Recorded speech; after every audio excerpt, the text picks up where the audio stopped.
Estamos de regreso con más información aquí en TV Perú Noticias. Seguramente usted habrá saltado de un pie cuando el Congreso aprobó esta ley en el que los pensionistas de las AFP pueden retirar el 95.5% de sus pensiones a la hora de retirarse. Sin embargo, la SBS no piensa así. En nuestro estudio se encuentra César Rivera, él es coordinador de regulación de la SBS y nos va a comentar cuál es su opinión al respecto. ¿Qué opina de esta decisión? ¿Cómo está? Buenos días. Bueno, en realidad la ley ha sido sancionada por el Congreso. La superintendencia en ese sentido cumple con su rol y está procediendo a implementarla. Para eso ha dictado un procedimiento operativo para permitir justamente que aquellas personas que así lo decidan puedan retirar hasta el 95,5% de su fondo, ¿no? Este procedimiento operativo empieza el 16 de mayo. Y este plazo que es media entre hoy y el 16 de mayo se da fundamentalmente para que las AFP puedan implementar canales de atención, ¿no? Porque para facilitar a la gente esta decisión que pueden tomar, las AFP implementan canales no solamente de sus agencias, sino fundamentalmente a nivel de medios virtuales, vía telefónica, vía una computadora, y se conectan con la AFP. ¿no? Es importante establecer que es facultativo, no necesariamente porque la norma lo permite, significa que el pensionista debe retirar el 95%. Claro, lo que pasa aquí es que esta es una nueva opción.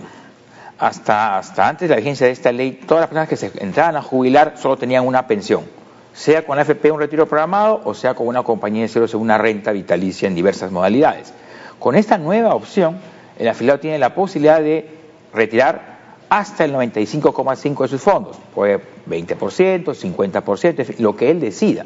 Pero lo importante es que esta nueva opción se ejerza en un ambiente de adecuada información. ¿Y a usted qué le parece esta nueva opción? Bueno, desde el punto de vista que es una ley sancionada por el Congreso, nosotros estamos cumpliendo estrictamente en su aplicación, y lo que más bien la superintendencia ha realizado en las últimas semanas es una intensa campaña de promoción de estos derechos para que los afiliados ejerzan su decisión con responsabilidad, ¿no? Aquí es bueno recordar y puntualizar un aspecto que es interesante. Estos fondos han sido ahorrados por el trabajador durante 20 años de su vida laboral y van a ser destinados para proteger su vejez. Entonces las personas tienen que ser muy responsables en qué manera, en cómo van a decidir esta administración de sus fondos, en la medida en que ese dinero les va a cubrir una vejez que puede durar 10 años, 15 años, 30 años. Ahora, esto surgió más que nada por una serie de medidas que tomaron las AFPs que no agradaron ni al público ni a los congresistas, aparentemente, como por ejemplo esta nueva escala de mortalidad, que es la más alta en América Latina. Generó esa sensación de que las AFP quieren quedarse con el dinero de sus pensionistas. Bueno, en realidad eso puede haber sido una percepción de algunas personas, pero eso no es correcto porque las tablas de mortalidad reflejan la probabilidad de muerte de las personas en función de determinados valores estadísticos, actuariales, científicos en realidad, ¿no? Lo que sucede es que, digamos, con esta ley se abre una nueva posibilidad. Es una posibilidad sin duda bastante original porque a nivel de la legislación internacional no existen, digamos, opciones similares en otros países. Sin embargo, es una ley y como tal la superintendencia cumple con su implementación y lo que más bien está proponiendo con mucha claridad es establecer un marco de orientación muy intenso para que el afiliado que decida, como usted bien ha dicho, cuando llegue a la edad de jubilación, la jubilación no es obligatoria, puede trabajar hasta los 67 años, por decir, y decida jubilarse a esa edad, pues tenga esta opción como una opción más y analice si le conviene o no. Y para eso tiene que informarse. Ahora, no es la única opción retirar el 95,5%. No. Hay otra figura en la que solamente retira el 25% de los fondos para comprar un bien inmobiliario. A ver, digamos que hay tres caminos básicos, ¿no? Quedarse con el esquema, digamos, clásico, tomar una renta vitalicia o un retiro programado con todo su fondo. ¿Y qué beneficios puede tener eso? Sin duda, en los beneficios que lo más importante es que aparte que el afiliado va a tener una pensión, un ingreso para toda su vida, absolutamente asegurado con una renta vitalicia, en el caso que él fallezca, digamos a los 5 años, su cónyuge, si está casado, va a tener una pensión de sobrevivencia. ¿Y si es que la cónyuge fallece? Si la cónyuge fallece, obviamente si tomó una renta vitalicia, ya digamos la figura termina allí. Si tomó un retiro programado y la cónyuge fallece, el dinero que queda en su cuenta, porque sigue estando en su cuenta, pasa a ser masa hereditaria, ¿no? Esa es una posibilidad. La otra posibilidad es que tome todo su fondo y diga, me llevo el 95,5 y lo aplico en otro tipo de inversión. Podría ir al sistema financiero, depositarlo, poner un tipo de negocio, pero eso tiene sus riesgos, ¿Por qué? Porque el negocio le puede ir bien como también le puede ir mal. Y no es lo mismo poner un negocio a los 30, 35 años que poner un negocio a los 65 o 70 años. La posibilidad de que se recupere, evidentemente, por un tema absolutamente natural de años de vida, no es igual que tener 30 años. Entonces, la persona tiene que meditar con sumo cuidado esto. Por otro lado, cuando retira sus fondos, si retira todo, digamos, lo pone en un negocio, lo pone a un tipo de actividad, y el titular fallece, su cónyuge no tiene pensión de sobrevivencia, porque ya no hay una pensión detrás. Entonces, la persona tiene que ser muy responsable para ver ese camino. Y, digamos, finalmente, el tercer camino, por así llamarlo, es la combinación, la mezcla que puede haber. Digamos, yo retiro 20% y lo pongo a otra entidad, y el resto, el 80%, lo dejo una renta vitalicia, un retiro programado. Entonces, la persona tiene tres caminos clásicos ahora, ya no solamente uno, sino tres, para ver cuál es la mejor opción. Lo importante es que se informe y se oriente. Lo positivo que podría salir de esto es tal vez que ahora las AFPs van a tener que hacer un esfuerzo mayor para, digamos, mantener contentos a las personas que depositan su dinero y dar opciones diversificadas, digamos, para que escojan dejar su dinero. Digamos que sí, desde ese punto de vista, el tema de la información se vuelve crucial aquí, de la orientación, de la adecuada información y de la toma de decisiones responsables, tanto de parte de los que ofrecen las AFP, las compañías de seguros fundamentalmente, porque son las que van a dar las rentas vitalicias y ahora tienen que hacer una labor de promoción un poco más agresiva probablemente, y del punto de vista del afiliado porque tiene que informarse mejor, porque, digamos, en el papel no puede decir, me llevo mis 200.000 soles, pero a la hora de la hora, esa decisión importa una gran responsabilidad, si es que tienes un cónyuge atrás, si es que tienes, digamos, una familia que te está asistiendo, porque ese dinero debe servir, reitero, para cubrir tus 20, 25 años de vejez. Entonces, si tú lo pones mal, a la hora de la hora, cuando ya la persona se llegue a una edad de vejez mucho más avanzada, no va a tener los recursos. Entonces, evidentemente puede caer en situaciones de pobreza no deseadas o de insatisfacción para él mismo. Ver que todo su esfuerzo que hizo a lo largo de su vida laboral se va al tacho por una mala decisión. Por eso es que nosotros insistimos aquí, y lo hemos comentado en otras oportunidades, de apelar a la población a una responsabilidad muy seria en este punto, que evalúe con sumo cuidado, que este proceso que empieza el 16 de mayo se ejerza con responsabilidad. Cuando una persona vaya, a partir del 16, puede ir mucho después, evidentemente, depende de él, va a tener 7 días de decisión absolutamente, digamos, definida para él, donde tiene que evaluar los productos, informarse. Ese es otro tema. Hay un plazo para tomar esta decisión y ese plazo es irreversible en el sentido de que si se escoge retirar el fondo, ya no puede volver después y esperar una pensión o al revés, si es que decide quedarse con el sistema de pensiones tal cual, ya después no va a poder retirar el 95%. Digamos que, a ver, a partir del 16 de mayo, la persona va a la AFP. Se puede acercar, como comentábamos, vía presencial, va a la agencia, como también puede hacerlo por vía remota, por teléfono, por medios virtuales, por internet. Pero una vez que tiene la información, la AFP del señor le calcula un conjunto de posibilidades, estas que comentábamos hace un momento, el retiro programado, una mezcla de vitalicia con llevarse un poco de su plata, llevarse toda su plata, y él tiene que decidir. Le dan 7 días hábiles para que él evalúe. Él se tendrá que informar, hablará con su familia, de repente por ahí tiene un amigo conocedor de temas financieros, lo va a poder asesorar, en fin, tiene amplia libertad, y después de 7 días, no necesariamente el día 8º, puede ser el día 15, puede ser el día 20, en fin, lo que él decida, toma una decisión. Pero cuando la tome es una sola decisión.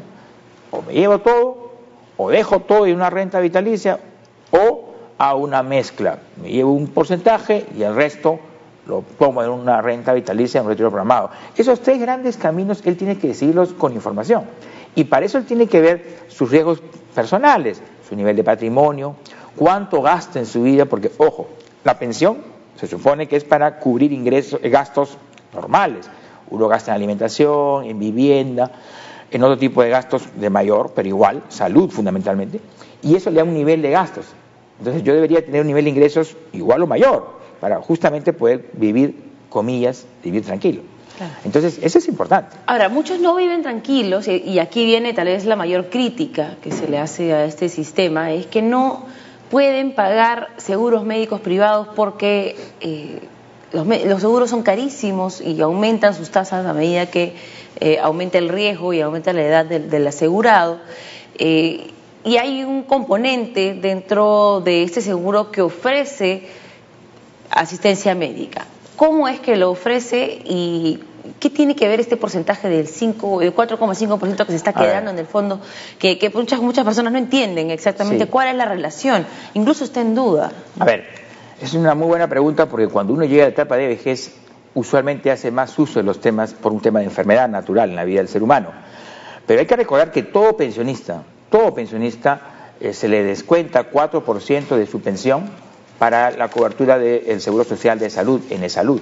Entonces, si uno toma una pensión, siempre va a estar cubierto con el sistema de atención de salud. En el caso de la ley del 95,5, lo que ha sucedido es que esta ley no contempla puntualmente la figura de la atención de salud con ese 4,5. La superintendencia en su procedimiento operativo simplemente ha establecido lo que señala la ley y por eso ha reservado ese 4,5 en la cuenta individual hasta que el Congreso de la República o las instancias pertinentes solucionen este tema puntual, que entiendo se está trabajando en eso y digamos que al 16 de mayo en principio no debería haber mayor problema. Toda persona que o retire su fondo o tome una pensión estaría cubierto por el sistema de salud, que es lo ideal. Lo importante en todo caso es entender que la persona tiene que ver esto siempre con responsabilidad, con suma responsabilidad porque, reitero, la vejez puede ser muy prolongada y la vejez en algunos casos, en algunas personas, no siempre es una vejez tranquila y llevadera. A veces es una vejez con enfermedad, con deterioros en la capacidad física de la persona. Entonces eso requiere ingresos, atención médica y para eso si no tiene un ingreso fijo promedio en el tiempo, pues puede haber problemas y la persona puede sufrir estado de necesidad y complicarse la vida, digamos, ¿no?